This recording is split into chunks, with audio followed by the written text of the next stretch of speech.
Donald Trump has just put out a post. He said this is so surreal.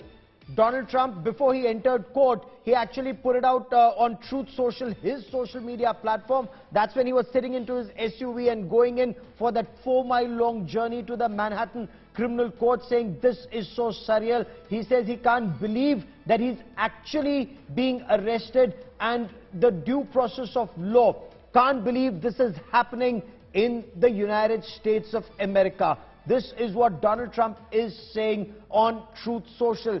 Lenka, any information filtering out? Geeta, you're also tracking developments. Geeta, anything filtering out? Well, right now, nothing. We're just 15 minutes away from the arraignment proceedings. So, right now, nothing apart from the fact that, yes, Donald Trump has put out a message on the social media platform that he uses. And it indeed has been surreal for him, but also the fact that this is a moment in American history. Not a current or a sitting president or a former president has ever been charged. And there are criminal charges against Donald Trump.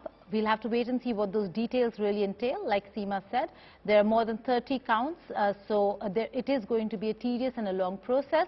However, the proceedings today are going to be very, very short, and in about 15-20 minutes from when it begins, it will all be over, and he will be leaving the courtroom. What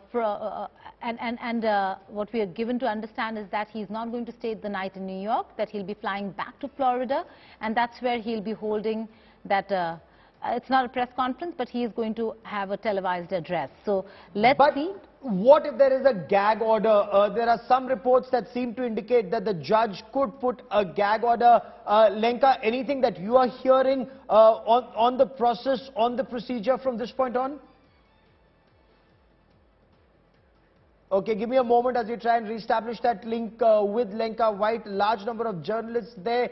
Did they have to, Seema, deploy 35,000 police personnel in New York and 1,000 just along this journey? Was there any input to suggest that there could be a repeat of what happened at the Hill?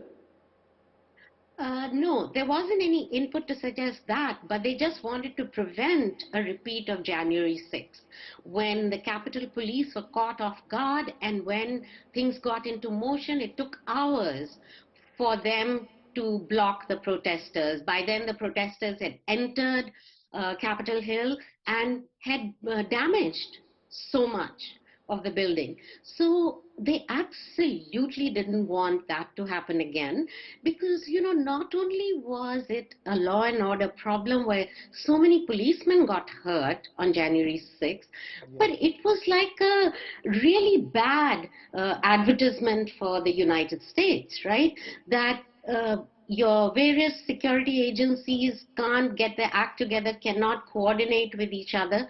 So this time, New York police and federal law enforcement have all been sort of working together, monitoring social media and all of the Trump, chat groups and people who support him, like Proud Boys and all those sort of right-wing groups, to make sure to stay on top of any information that remotely indicates that there might be violence. Okay, the statute of limitation is one part here. Who all can accompany him?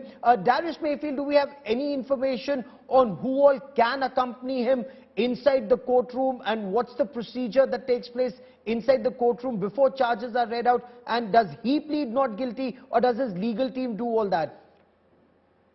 Yeah, right now it's, unclear for people like myself. This is different, obviously, like it always is with Donald Trump. As you said before, he won't take a mugshot. He won't be in handcuffs. So who knows how the proceedings are really going to go. I would